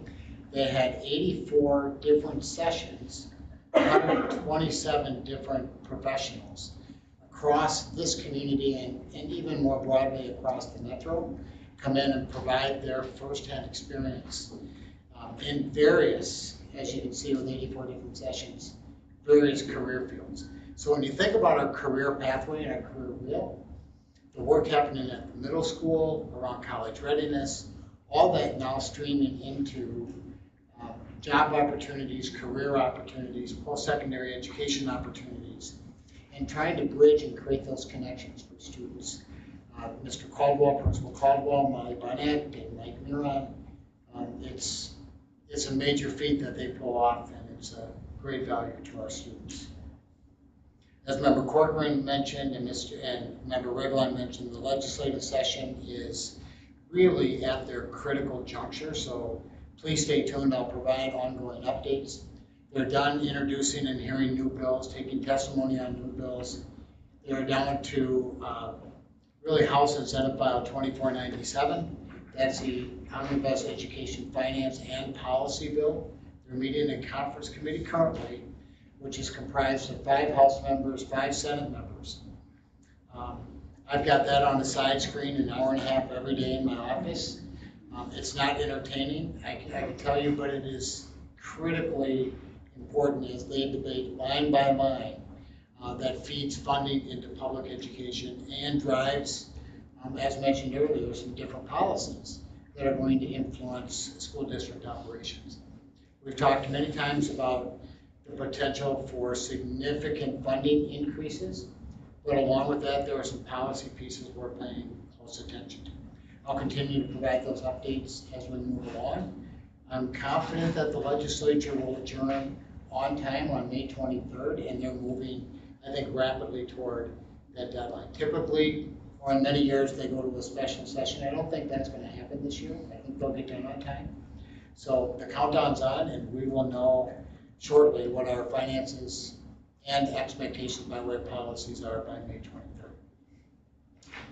I will provide updates in my weekly updates on upcoming dates. Spring is an exceptionally busy time of year. Pops concerts, June 2nd, academic awards and Hall of Fame induction, May 5th, Hall of Fame reception at Tanner's Brook, Tuesday, June 6th. Graduation, of course, the highlight of our year, Thursday, June 8th. Caldwell promises good weather and stadium venue for that, so we'll hold them to that. As mentioned, the greenhouse plant sale starts tomorrow, open to the public thereafter on May 12th. The FFA open house, Mr. Caldwell, get me the date, you have that, May 12th as well. So that concludes my report. Any questions for the superintendent? At this time, I'd entertain a motion to approve tonight's consent agenda. So moved. Second. We have a motion and a second. All those in favor signify by the sign of aye. Aye. Opposed? The ayes have it. Motion passes. We'll move on to action. Actually, Oh, right, Dr. Massey, with approval of tonight's consent agenda. Thank you, Mr. Chair. With that action that you just took, you approved many things, but I'd highlight two in particular. The movement back to an administrative position, Ms. Haley Lang, who's in the academic achievement support grant position currently, will be moving to the high school assistant principal position she once had. She's going to be an enormous asset for us in that position. Along with that, you approved Shannon Carafel for the Scandia Elementary principal position. I'm excited to introduce Shannon to you and to the Scandia community here tonight. Just by way of background, Shannon earned her bachelor's degree from the University of Wisconsin-Eau Claire in special education, focusing on learning disabilities and developmental cognitive disabilities. She earned her master's degree from Southwest State University in autism spectrum disorder and emotional behavioral disorders and disabilities, and along with that, licensures in each of those areas. She earned her educational specialist in K-12 principal licensure and director of special education license from Minnesota State University in Moorhead. Shannon served as a special education teacher at Southwest Junior High School here in Forest Lake from 2008 to 2018, and the Forest Lake STEP program in 2018-2019. And for the past 4 years, Shannon has served as the special education facilitator at Forest Lake High School. During this time, she also served as the interim principal at Scandia Elementary this past fall. Shannon, as you can see, has extensive experience building systems that create school culture, builds positive relationships and connections, and that address student behavior and mental health needs. Shannon is an exceptional communicator and makes instant connections with staff, students, and families. Shannon will bring inspiration and positive energy and will provide a breadth of experience leading and supporting teaching and learning at Scandia Elementary. I think I got that right because I got most of that from your resume. And with that, I would ask Shannon to come up and say a few words.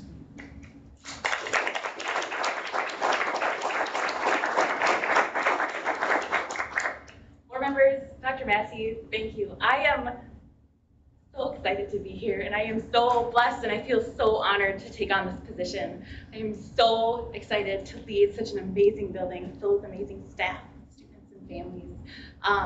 One thing that didn't come from my resume is that I am from Scandia. I graduated from Forest Lake High School. I went through Scandia Elementary, as did many of my family members. My son is currently there. I have deep roots in this community, and I am so excited, and I just feel so honored to be able to continue the legacy that is Scandia Elementary and to work with such a tremendous, tremendous group of people. So I just like to thank you, and it's an honor and a privilege. Yeah, I'd just like to say congratulations on your new role. As you can see from our lack of hesitation to approve tonight's consent agenda, your portfolio spoke for itself, and we were excited to approve it. Thank you. I appreciate it. Member Tyson. Well, Shannon, congratulations. It's much deserved. I mean, it was a tough decision, but I think that your roots, and it just fits well. And we're so excited. I know my daughters knew you when you worked at your parents' store in Scandia. And I mean, those roots run deep, and I think it's just such a great fit. So thank you. Thank you. Member Christensen. I would just like to say welcome to Scandia. We're very excited to have you. You were with us this fall for several weeks, and just the impact in just those few short weeks was just amazing. So super excited. Welcome, thank you, congratulations. Thank you.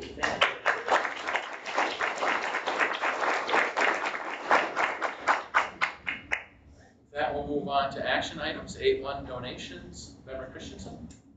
Yes, we donations. Sorry, we have $11,294.12 from the Hallberg Family Foundation. We have $3,000 from the Forest Lake Lions Club, $2,000 from American Legion Post 225, $400 from John Darling, and $200 from the Hugo American Legion Post, for a total of $6,000 $894.12, and I move that we accept these generous donations. Second. We have a motion and a second. Discussion? Member Tyson? I just want to add that the signs are up and they really look nice. And we can't thank the Hallberg Foundation enough for every far-reaching they are in our district, with our arts, support of the arts, support of our arena. So I just want to thank the Hallbergs. Thank you. Any other discussion? Hearing none, all those in favor of accepting tonight's donation signify by the sign aye. Aye. Nays, ayes have it, motion passes. We'll move to 8.2, Forest Lake area staff retirements. We will have 3 retirements tonight. Kelly Duncan, a teacher at Scandia Elementary School with 35 years of service. Patricia Egelkraut, a cook manager at the Education Center with 19 years of service. And Elodie Hudden or Hudden, I don't know which. So I apologize, with 20, a special education paraprofessional with 28 years of service. And I want to thank them for their combined 82 years of service to our district that we are losing in experience tonight. And with that, I'll move that we accept those retirements. Second. Motion and a second. Any further discussion? Member Corcoran? I just want to, I've known Kelly for 20-some years, I believe, since Brian was in kindergarten at Forest Lake Elementary. She was, I believe, the media. She was a media person at that time, before she moved down to Scandia. So I got to know her first at Forest Lake Elementary. Just a great person, and I realize how old I am when I look at all these retirements, because this is when my kids were in school. That seems forever ago, so 25 years ago. So over the last few months, we've lost a lot of really amazing staff that are retiring. So I know every year we lose that, but now it's like a lot of people I know. So it's been kind of I just wish her all the best, and also Patricia and Elodie, of all the years of service that they've given us. It's like their whole career. That's a huge investment in our schools, and our students were lucky to have them. Member Christensen? I would just like to echo about Mrs. Duncan. She, 3 of our 4 kids had Mrs. Duncan at Scandia, and she is so warm and just so kind. She just has such a kind heart, and she will be missed. I wish her the best, but she will be missed for sure. Any further discussion? Hearing none, all those in favor of approving 8.2 signify by the sign of aye. Aye.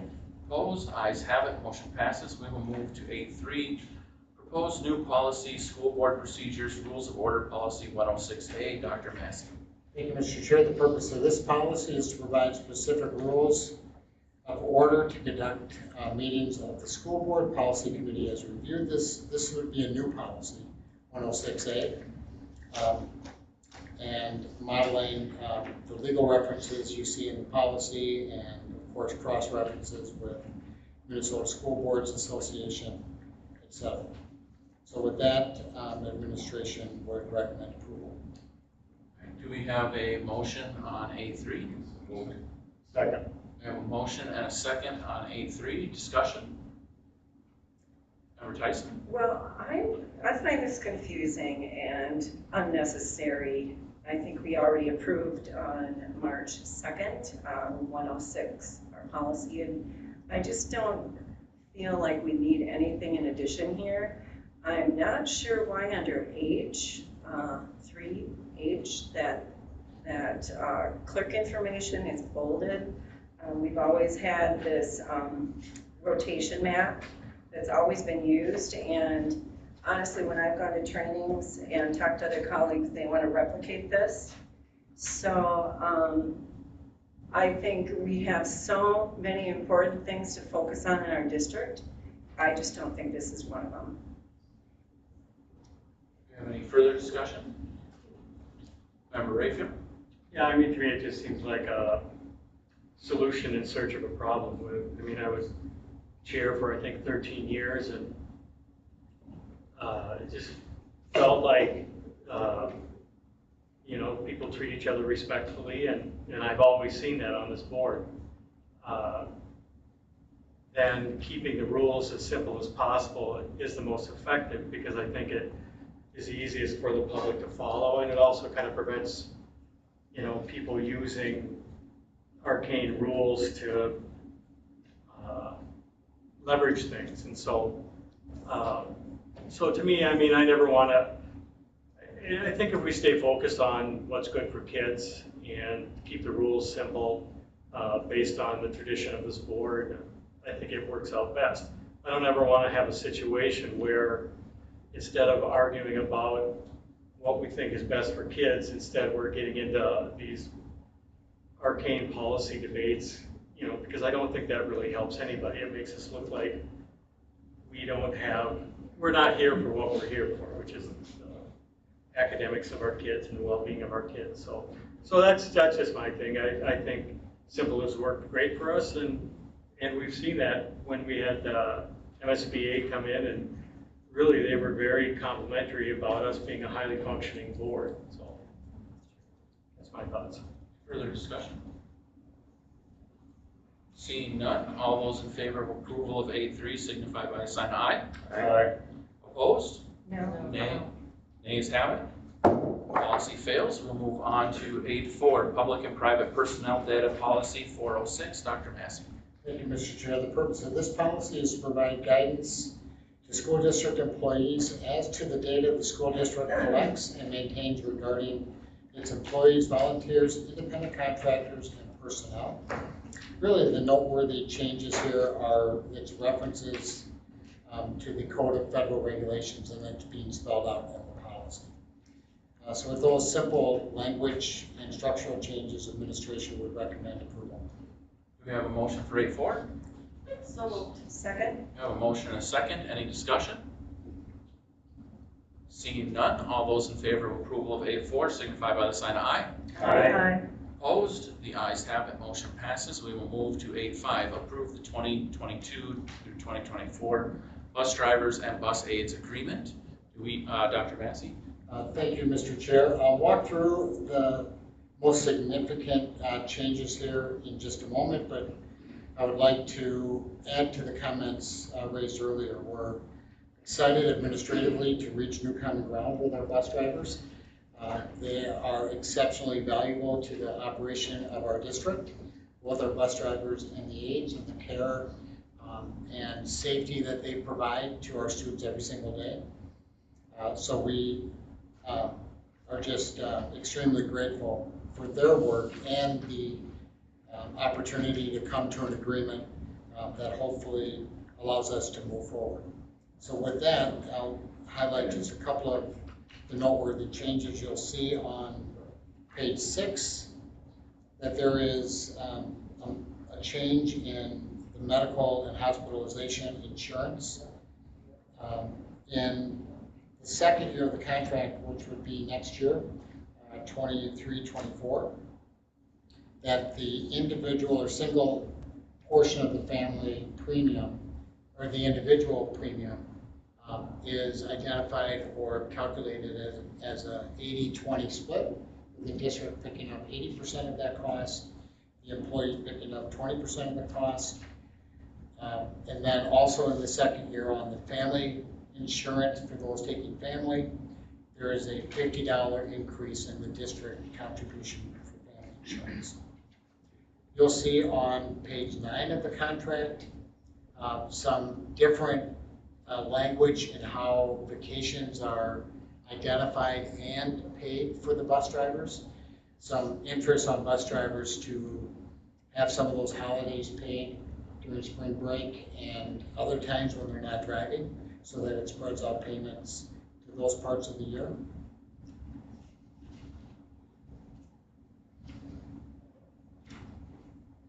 On page 19 of the contract, increases in meal allowance for drivers that are doing trip drives for different activities for kids. You can see those increases identified in the contract. And then on page 31, wage increases. Let me just point you to a couple of noteworthy changes here. You'll notice in the second year of this wage schedule that the beginning wage is now set at $20.03. That's an increase from 1860. So I think that moves us into a more competitive wage as we recruit bus drivers.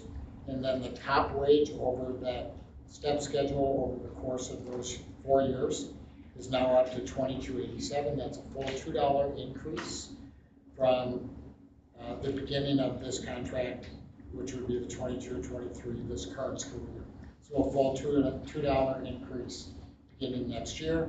Once again, that will allow us to be much more competitive, we are hoping and expecting as we recruit bus drivers.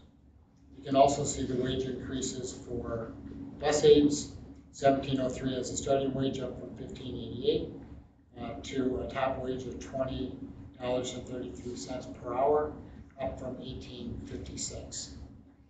And with those changes, and then other structural changes and date changes, and so on throughout the contract, administration would recommend approval. We have a motion to approve A5. So moved. Second. A motion and a second. Any discussion? Well, go ahead. I'd just like to thank the groups for all their work on this. This was not an easy task. We did move into the potential there for a strike, so that created a little bit additional work. But, you know, everybody, seemingly I wasn't part of the negotiations, but it seemed like everybody remained professional, really kind of got down and determined what it was going to take to get a deal done. So I'm really excited to see that we were able to come to terms and that the drivers accepted the terms. And I think this will work out well for about the next year and a half, and then we can go back into negotiations. So we'll do it over again. So I thank you, everybody who worked on this. Any other comments? Member Rayfield?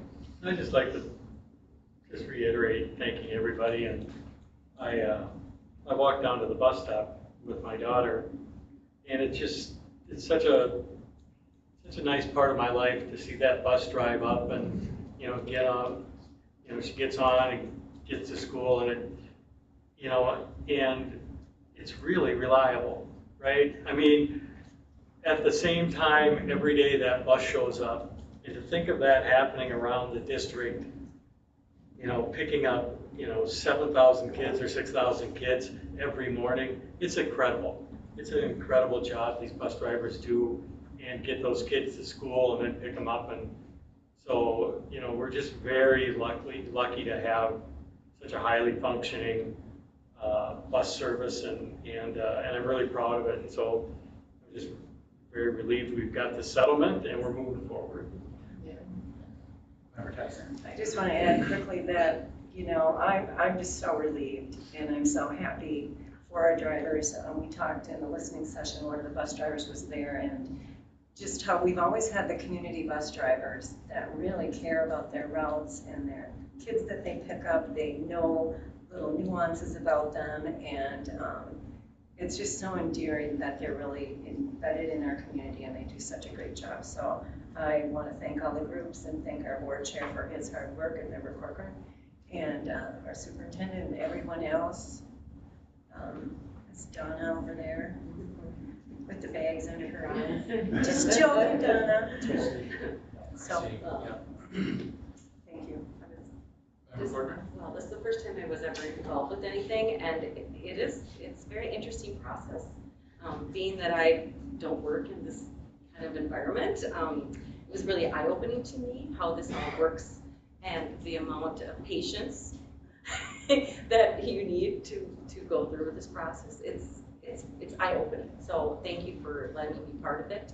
And I just feel like our bus drivers, I mean, I've always been an advocate for keeping our buses in town with local people that know our kids, and they're the first people that they see in the morning and the last people when they get off the bus. So it's very important for those kids and that relationship, and just to know the parents can feel safe that they're getting to school and that they're safe. That is so important. So I just want to thank the bus drivers for all their patience and their willingness to work together to get this fixed, because the last thing we wanted was to have that happen. And I think we needed to raise the fee. I mean, they needed a higher pay rate, and we did know that. It's just we had to get there. So it definitely was a process. But thank you for everybody involved. Donna too back there. Well, and I wanted to say, I want to thank all of the administrative team, Dr. Massey, Director Remberg-Heidi, Director Friedman, for all your hard work. We had a long day in there and a lot of stress. And I want to thank the Teamsters and the bus drivers for their work in their committee. As a labor representative, it put me in an interesting position to be sitting on the management side of the table.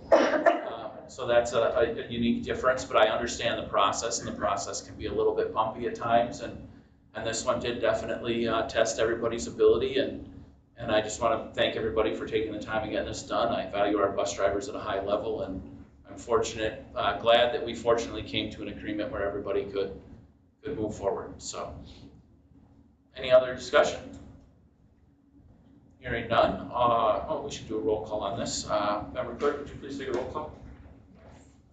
Member Tyson votes aye. Member Ragland? Aye. Member Corcoran? Aye. Member Hagelin? Aye. Member Peterson? Aye. Member Rayfield? Aye. And Member Christensen? Aye. All ayes. Mr. Chair, let me just make one quick observation and comment. Let's all pay attention to the legislative work around the education finance bill. Our transportation sparsity bill is still live, so we are still needing that to get passed. Any leverage any of you and community members can put on the conference committee, I can share those names and emails and contacts with you. It is super critical that that gets included in the final process. We have limited resources, we all know, in this district, and we stretched ourselves with these contracts, and we need those resources to come through. Thank you, Dr. Massey. That will move on to 9.1, first reading salary deferral program policy 307. Dr. Massey. So this will be a first reading, no action taken tonight. With this policy, employees are limited to using no more than 2 of the district-approved investment companies at any one time. The language of that process is spelled out here, largely just language changes in reference to tax-sheltered annuities, shifting that language more appropriately to salary deferral program. And you'll see that throughout the policy. Thank you, Dr. Massey. We'll move on to 9.2, first reading Title IX sex non-discrimination policy, grievance procedures and process policy 510. The school district, as stated here, does not discriminate on the basis of sex in its education programs or activities, and it is required by Title IX of the Education Amendment Act of 1972 and its implementing regulations not to discriminate in such a manner. The requirement not to discriminate in its education program or activity extends to admission and employment. The school district is committed to maintaining an education and work environment that is free from discrimination based on sex, including sexual harassment. Language here throughout the policy, the changes really are references to different changes in state statute and U.S. code.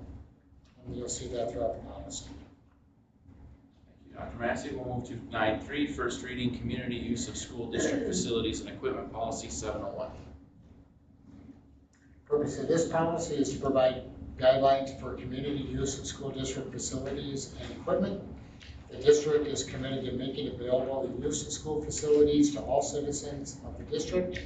School district facility rules and regulations under this policy shall apply to all property owned and managed by the school district and shall be in effect at all times when the school property is not in use for regular educational programs. I'd like to point out the ongoing work of our policy committee to review these policies and the work of Director McKinnon in community education, who facilitates and manages our use of facilities. There are some, I think, noteworthy changes that are being recommended to the board, and I would ask that you take a moment to read through those and reach out if you have any questions. Thank you. With that, we'll move on to 10, review upcoming calendar dates. And I did want to ask if, Jody, could you get some of those dates that were run out tonight out to the board for us? I will email those tomorrow, yes. All right, thank you so much. With that, a motion to adjourn would be in order. So moved. Second. All those in favor of adjournment signify by the sign of aye. Aye. Nays? Meeting's adjourned.